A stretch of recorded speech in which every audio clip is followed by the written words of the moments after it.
Hello, everybody, and welcome to Wicked Q&A Wednesday with yours truly, Taeler Hendrix. All right, Taylor Army, I'm going to try to remember as many of these questions as I absolutely can.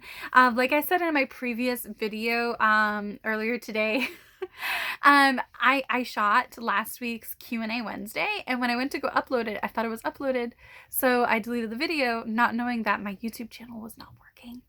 I could not figure it out for days, and I thought to myself, I really need to figure this out because I have to tape and upload my podcast coming up. I was like, ugh. And then it took days, and then I figured out that for some reason I needed to uninstall and reinstall it after some weird update. So yeah, we're back. I apologize. So Q&A Wednesday.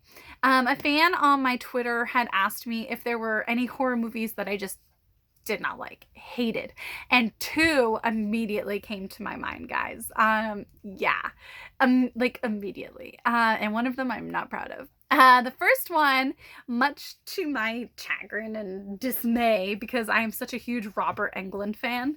I have been ever since I was like 4 years old, which I know is like ridiculously weird, but as a really young child before kindergarten, I used to sneak into the bowling alley's pro shop, and I watched Elvira, Mistress of the Dark when they had it on TV, and Nightmare on Elm Street. I loved Freddy Krueger and Elvira so much. I was like a really weird kid, guys. Like, I'm a weird adult too, so so much to my, displeasure. One of the movies I just hated. I can't figure out why I hated it. I just hated it. My dog is itching herself. I don't know if you guys can hear her in the background. She's my rescue dog. Yeah, sorry about that. Okay, so it was 10,000 Maniacs. I just did not like the movie. And it wasn't because of the gore in it. Like, when I was younger, I loved gore. Like, the gorier, the better. It just did not bother me. But for some reason, this movie just immediately bothered me so much. Like, to this day, I'm just like, oh, 10,000 Maniacs. Oh. So yeah, and funny side story, when I was living in Louisville, Kentucky, and yes, you're supposed to say it like you have a mouthful of marbles, Louisville. I made the mistake of saying Louisville when I first got there in front of Jim Cornette, and I never did it again. And Jim Cornette actually likes me, so if he didn't like me, I can't imagine what that experience would have been like otherwise. So, yeah, it was crazy. So it's Louisville. So when I was living in Louisville, Kentucky, the tradition after every Saturday night special for OVW, which is like their big like pay-per-view the first Saturday of every month, there was one of like 4 like pub things that we would go to. And so after a Saturday night special, this one time, we were at one of the locations, and there was this guy that looked exactly like Robert Englund, who was just carrying around a glass of beer. And I mean, he looked exactly like him and had an accent and everything. And what's interesting is, me and some of the people were like, wow, we really want to know if that's Robert Englund. But, he's just having a good time trying to be like, a normal dude for a while. So we didn't go up to him. We kind of just let him do his thing. So to this day, I don't actually know if I met Robert Englund or not, but he looked exactly like him. Exactly like twin mirror image. It was crazy. Like, I would know. I'm a huge fan. So it was crazy. So who knows? Robert Englund may have met Taeler Hendrix, and Taeler Hendrix may have met Robert Englund. The world may never know. The other movie that comes to mind immediately that I hated, but I can say that I watched the whole thing, and I understand exactly why this movie is outlawed in several countries, as well as some major worldwide cities like Rome. So a little backstory on this. I was at Ohio Valley Wrestling, obviously, in OVW. And there was this girl who was wrestling there before I got there, and she was there for a little while after I got there. Her name was Mickey Knuckles. And Mickey Knuckles was a badass chick, okay? She used to do like the death matches, the queen of the death matches, hardcore matches. I mean, she went toe-to-toe with Sarah Del Rey. You can actually look it up on YouTube, Mickey Knuckles versus Sarah Del Rey, I think it was called, or Sarah Amato. And Mickey Knuckles breaks her leg, dude. Breaks her leg. It's in like some sort of school gymnasium, the show that that this happens to be. And legit, she's jumping off, I think, like the stadium stairs, going to do something. And the way she lands or whatever, her leg just goes and like turns into jelly. Yeah, creep me out. But anyway, so she was like a really tough, badass chick, right? And I heard her talking to someone, I don't remember who, and she was talking about how this movie is the only movie to this day to creep her out. And I was like, oh, well, you know, if it if it freaked her out, I'm gonna watch it. So the night before my birthday, which happened to be 2 weeks before my gut check, just to put it into perspective, the night before my birthday, I watched a Serbian film. And I made a really close girlfriend of mine and stuff watch it with me. We had to get on a plane the very next day. She was going with me for my birthday. And oh my gosh, guys, I do not recommend this film. If you go and watch this, I am not responsible. So just full disclaimer, it is outlawed in quite a few places, and I think it deserves to be. I made it through the whole thing, but the things that I saw and heard in that movie, I will never forget. And I still to this day cannot believe that I actually made it through the whole thing. Yeah, so anybody that's heard of that movie, they'll be like, holy crap, like, you actually watched that? And I'm like, yeah, holy crap. I cannot say any good things about that movie. It's absolutely, let's put it this way, I watched Human Centipede and was not really affected by it whatsoever. A Serbian film definitely affected me. I will never watch it again. I do not recommend it to anyone. But yeah, those are the two movies that immediately come to mind. And then a third movie while I was talking, I got reminded of, there was this movie, I don't remember what it was called, but I know that I will never watch it again, whatever it is. Like, if it comes on the TV, I will recognize it. There was this movie about people that got abducted off of their ships in the ocean, and they were put onto this like cargo ship of some kind, and they had these incubators where they would put the people that they abducted, and they would place like these like spider egg things inside their stomachs, and they were in these shelled off incubators. And I remember them like convulsing, and like these humanoid human eating spiders were like carving their way out of the people's stomachs inside the incubators, and they broke out of the incubators.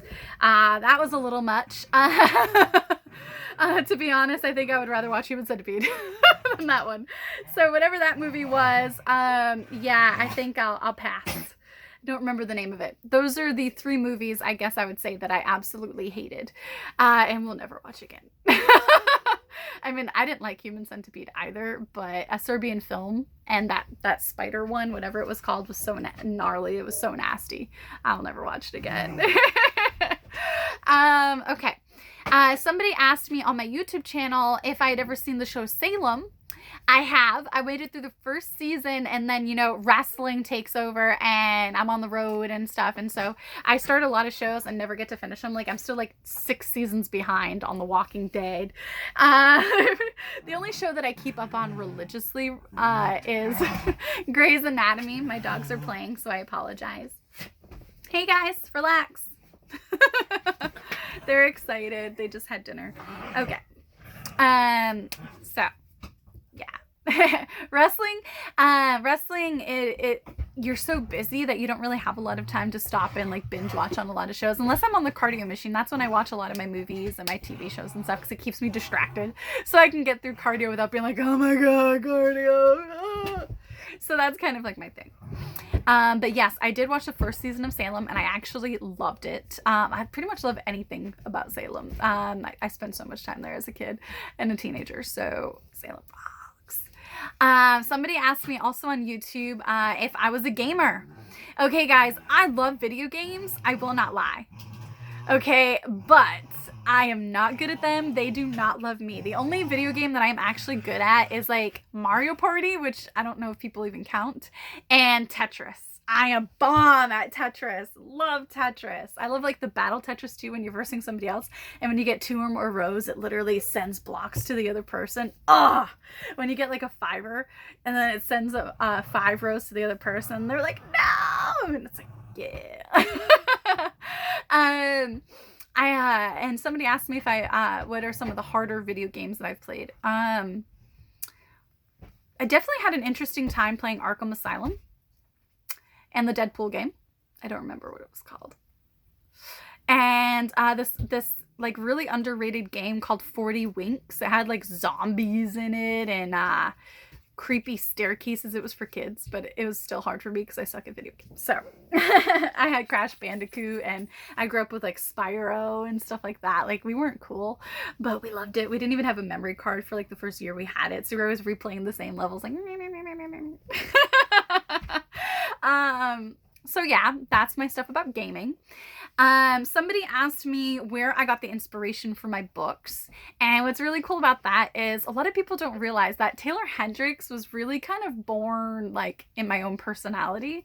So a lot of the promos that you see I've done, and even some promos for people you don't realize that I wrote for. I wrote promos for people, guys.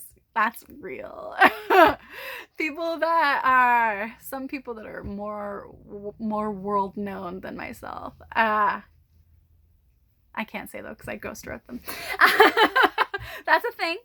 Ghostwriting is definitely a thing. But so my promos and stuff like that, I started writing at a very young age. I didn't like books originally, like I discussed on I think my first ever Q&A Wednesday. But once I fell in love with reading, I fell in love with reading. For real. And my next book that's coming out, my next children's book, I'm so excited. I just got the cover back from the illustrators. I'm so excited. I had to go through several drafts to get it right. I started writing that story in the 6th grade when we had this assignment to write a haiku, and I did not do well the first time around. So then I got a redo. We got redos in 6th grade, you know, it's 6th grade. And I got an A+ on the second time around, and I never forgot the haiku. It's still in my head, and so that haiku is actually what turned into my next children's book. So it's really cool. I turned it into a kid's book. The psychological suspense horror-esque book that will be coming out very soon, I got the cover as well. I actually started writing that in high school, which I think is something that I discussed in my first Q&A Wednesday. It was really cool. It's yeah, I got an A on that assignment. It was so awesome. I love that teacher so much. Mr. Sykes, if you're out there, bro, love you, man. He was so supportive. Even of me wrestling, he was supportive. He was like one of the only teachers to be supportive. And he was like, you know, I know you really want to do this wrestling thing, but you know, don't forget about the writing. Like maybe pursue that too, or, you know, keep it on the back burner. And I just thought that was so cool. There's not a lot of teachers out there like that. So to me, when you have teachers like that, they're rare and they're special. And I noticed that especially when I was teaching. Support like that makes a huge difference in kids' lives. And I think it will definitely cut down on the amount of like antidepressants and therapy bills for, you know, people's kids, because I don't think people realize just how much a kind word and some support and stability really change things. And this teacher was pretty awesome for that. Yeah, Mr. Sykes, that guy was awesome. He loaned me a book once. It was Jack Kerouac. It was pretty awesome. People that are avid readers will know that book and be like, wow, a teacher lent you that? And I'm like, yeah, he lent me that. He lent me his copy. Hey guys, relax, okay? Sorry. Another question was they were like, you left me on a cliffhanger on your last Q&A Wednesday. I felt like you were going to say more. And I was like, yeah, I totally was going to say a lot more. So at this point, I've watched closer to 30 horror movies for the Halloween season. I'm still waiting for somebody to challenge me to see if they have seen more.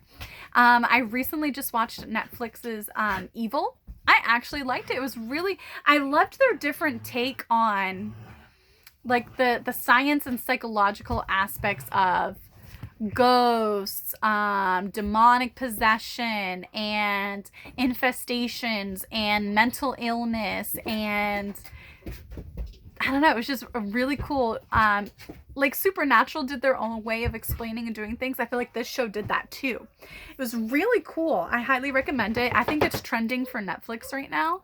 So that was really good.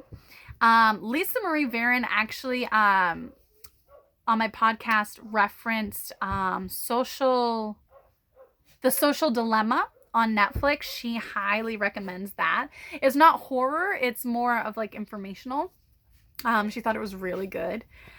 So let's see. I've watched Rob Zombie's Halloween. I've watched The Conjuring, the second Conjuring, and their third take. I watched Insidious 1, and I watched the Insidious The Lost Keys. I watched Sinisters 1 and 2. I watched the original Poltergeist. I did the Evil series. I've done a little bit of Supernatural. I did Silence of the Lambs. I started watching Requiem on Netflix. I watched The Demonic on Netflix. It seemed like there was a much bigger selection on Netflix as opposed to Hulu, but Hulu had a really great movie. I think I said I would probably rate it a 95 out of a 100, was Trick. Highly recommend it. I actually really enjoyed it. The whole group that watched it really, really enjoyed it. We did like a virtual watch. I still don't even know how all this stuff works, guys. I'm not tech savvy. Oh my goodness. Okay. What else did I watch? Oh, I watched Malevolent, Malicious. I watched Making a Murderer. I watched Forensic Files. I watched Hubie Halloween. Oh my gosh, that was so good. And it took place in Salem. Highly recommend it. Cute family movie. Only a couple swears. Not that bad. Some adult humor to keep the adults interested in the campy sort of, atmosphere of the film. So I highly recommend it. I thought it was really good. I love the Adam Sandler Studios like movies and how his friends play the different roles all the time and they're never the same thing. I just think it's really cool. Really good concept. If you guys want me to make a list so then you guys can go and watch some of the same things I did, drop me a line in the comments, and also be sure to like and subscribe and say hi and ask questions, because who knows, I might see your question and I might answer it. Another person asked me to elaborate on a story that I had briefly told on here and on my podcast, but I never went into like super descriptive details unless you saw my episode of Talks with Taeler Hendrix with Alpha Female. So for anybody that did not get to see that full episode of Talks with Taeler Hendrix on russosbrand.com with Alpha Female, I'll go into detail. This fan was asking me specifically about this bullying incident that I experienced and went through, that I had said actually led to the character, the newer character of Taeler Hendrix that people know and recognize today. And so it's kind of really cool, and it's one of the reasons why I say out of every negative, if you search hard enough, there is a positive and something to kind of be learned. Hey guys, thank you. Oh my goodness, you got a toy. Oh my goodness. This experience happened after my release from QnA. It was 2014, and I was booked several times at different Comic Cons and Comic Con-esque events. But when I get to like be booked at real Comic Cons, I'm like, look at me, because I love Comic Con, whatever. And so I was booked, and the stipulations for me being booked, I was booked with. Thank you guys. I'm sure my video loves that so much. Hey, Breezy Peasy. I don't know if you guys can, no, you can't see her. Breezy is a rescue dog. She was severely abused. So right now she's just learning what love is and, learning that, hey, maybe not every person's so bad. Yeah, isn't that right, sweet girl? Yeah, she's so cute. Okay. So back to what I was saying. So one of the parts of me and the two other women who are arguably a little bit more successful than myself as far as wrestling goes, we were all supposed to be booked as, doing cosplay. And so I show up, I'm early, and I'm showing up in this really cool homemade, trying to be semi-accurate Poison Ivy costume. And what was really cool about my costume and stuff was my mom helped me make it, and was the fact that I was carrying around my own copy that I own, and that's graded, of Poison Ivy's first appearance in the Batman and Robin comics. So I felt like super legit. I was like, yeah, look at me, look at me. My body may not be the best right now because I'm in transition, but hey, look at me, look at me. I was like super stoked. I felt so cool. And some of my former students from when I was a teacher ended up being at that Comic Con, and they saw me and they were so excited. They were like, oh my God, you're a superstar, just like you said you would be. And they like took pictures of me. It was so cute. It was so cool to see them growing up. Love them. And so the other two women that were booked, one is a TNA, was a TNA knockout, and the other one's a WWE diva. And and basically they showed up several hours late, and they did not show up in cosplay. And they were making fun of me, I guess, and being not very nice. And I guess when they went on a break, instead of staying at their table, they went outside and were saying like not very nice things about me and making jokes and stuff. And what they didn't realize was a person that could hear them that was right near them was my mom. Yeah, embarrassing. So my mom was party to seeing people basically just decimate and make fun of her daughter. And so my mom came back and I knew something was up because I'd heard them say things at their table and the way they were looking at me and like snickering and stuff, but then they were being like too like fake nice to my face. One of those sorts of things. And my mom came back and told me what happened, and I was just like so crushed. The only thing that I was thankful for is my sister was at that event, and luckily she hadn't gone outside with my mom, so my sister didn't hear the stuff because that would have been just extra embarrassing. So my mom felt bad for me, and so she went to she went out and searched for like a store, and she found a nearby Kohl's and bought me this black tank top, black cute pair of like pants, like some sort of like a legging sort of thing that had like these cute zippers and stuff. And she bought me these blue snakeskin looking heels to wear the next day so that I wouldn't be getting made fun of. And so the next day I show up in a regular outfit, and I come to find out my table has been moved. I didn't know that it was I didn't know that was going to happen. And my table is now directly across from a girl who's a cosplayer. And I'm like, if only I could have reversed the days, like worn the outfit the first day and then the cosplay the second day. But you know, hindsight's 2020, especially when you don't know certain details, like, oh hey, you know, you don't know that your table's getting moved basically. And so I remember just being in like a pity party mentally and being like, oh, woe is me, oh, everybody's making fun of me and whatever, you know, that stuff that you do when you're sad. And I look up and I see this cosplayer's beautiful banner. She was such a beautiful woman, and she's dressed up as Jade from Mortal Kombat and in the banner. And she was super cool chick too. She was really cool. I don't remember her name, but she was super cool. Shout out to her. Good vibes out in the universe. And it just like dawned on me. I was like, what if I could somehow make that into wrestling gear? Nobody's doing that. And then I started thinking, like, if I could be all kinds of different characters, what would I be?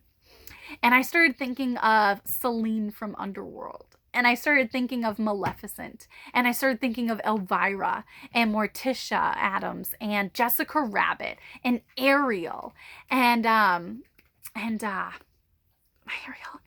Ursula from Little Mermaid. And I also started thinking of Poison Ivy. And I started thinking of Jean Grey as the Phoenix and the Dark Phoenix. And then I started thinking of Rogue. And I just started going down this long line. And then I was like, oh, what about Queen of the Damned? And then I was like, oh. And I just kept going on. And like, ah. And so I kind of created my own new vision of what Taeler Hendrix would be in that moment after looking up and seeing this woman cosplayed as Jade from Mortal Kombat. So I took the Jade from Mortal Kombat, and it made sense with my martial arts background. And I took aspects of Morticia Adams and Celine from Underworld and Elvira, Mistress of the Dark, and the Dark Phoenix and Ariel and Ursula and whatnot. And I kind of just, and Elijah Dushku, and I kind of just morphed them all into what you ended up seeing me as in Ring of Honor. Like, that was my brain babies, basically. And I got to watch fans see that grow, having no idea where it came from. And all of that came out of me being severely bullied. And it's like, I ended up turning that like moment into money. into, you know, a career, into something where people still buy my t-shirts and say Hail Hendrix. Like, I'm a huge Captain America fan, like Captain America nerd up the wazoo. And so for me, I loved Agents of Shield and Hydra, and I was like, ooh, how can I incorporate this and just make it my own thing? And so before other people had a bunch of tentacles on their gear and stuff, like before even Bray Wyatt did it, I had tentacles on my gear. I didn't get to wear it at Ring of Honor, but I had it. I actually sold it to benefit Mistress Belmont's husband's funeral. A lot of people don't know that. I didn't really talk about it. It was just something that I did. I sold the gear and donated the proceeds to her funeral fund. You know, when you do something just for the sake of doing it, you don't, you know what I mean? You don't like talk about it like, oh, look what I did. It's like when people do a kindness on the street, but they're taping it so they can post it on social media. It's like, well, did you really do it out of the kindness of your heart, or did you do it for the likes and swipes and subscribers? It's like, sometimes you just got to do things quietly, you know? So that's what I did, but it was such cool gear. I didn't want to sell it, but you know, I felt like it was a good cause and the right thing to do. And at the end of the day, I feel good about it, you know, but it had these wrapping tentacles. So instead of the thorns that were on my gear, they became tentacles. And it was so cool the way the gear maker had done them. It was like a black pleather fabric mixed with the sparkly green and the purple and the gold. It looked amazing. And then the tentacles were also wrapping around on my leg covers that were pointed and on my gauntlets that were pointed. Oh, it was such sick gear. Oh, I designed it. I loved it. Oh gosh, it was so good. But yeah, so like that bullying experience that made me feel so low about myself turned into like arguably my most iconic look, and I see girls like stealing it to this day, and it's like, it makes me laugh. It's like, if they only knew where that actually came from, you know, they probably wouldn't want to steal it after that, because nobody likes, you know, volunteering to be bullied, you know. So that's where that came from. Another question I believe it was, and people have been asking me this a lot, is when I will be getting back in the ring. The answer is I am not getting back in the ring at all in 2020. And the reason for that is because for me personally, I just do not want to be the reason why one of my fans gets sick. I want to see my fans stay healthy and happy, and you know, as much as I miss being on shows, I want to make sure I stay healthy and my fans stay healthy. And that's kind of that's not a judgment on anybody else. It's just my personal preference. Especially, you know, with lung disease, you know, I got to be careful. So I want to keep my fans healthy. I want to keep myself healthy and my family healthy, and kind of just go from there. And also too, I get asked this question a lot, is when will I be signing with the WWE or AEW, or will I go back to Impact Wrestling? The answer is I like being my own boss. Especially, you know, with certain developments in the wrestling business, it's like okay, let's put it this way. If I were to have signed the contracts that I was presented towards the end of 2019, I would not be able to be embarking on this project that I am about to be working on, that I've waited my whole life and worked so hard my whole life to get to. Like, the project that I'm getting ready to work on that I can't reveal just yet has been in the works for 2 years. And so had I had signed any contracts in that time, I would not be able to be doing this opportunity. And it's something I dreamed about since I was about like 6, 7, 8 years old. So, you know, and also too, I might not have been able to publish my own children's books, which I'm doing right now. I already have my second and my third children's book getting ready in publishing. So I'm just so excited. I have so much going on that I might not have been able to do had I had signed contract to be contracted full-time somewhere. So that's the biggest reason for me, is like, I like being my own boss. I like getting to travel around on the independents, and how many bookings I get is how hard I hustle. And, you know, how good I look is how hard I hustle. And, you know, the amount of time I interact with my fans is how hard I hustle. I like knowing that how hard I hustle is on me. You know what I'm saying? It's how I book myself. It's how I feel my dream should be done, on my terms.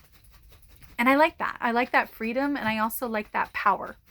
Especially with, you know, social media and with the third-party systems, you know, potentially being ex-nayed or controlled, you know, there might not be a Taeler Hendrix if those were the cases. So for me, that's just that power is so empowering and important. So I don't want to give that up right now.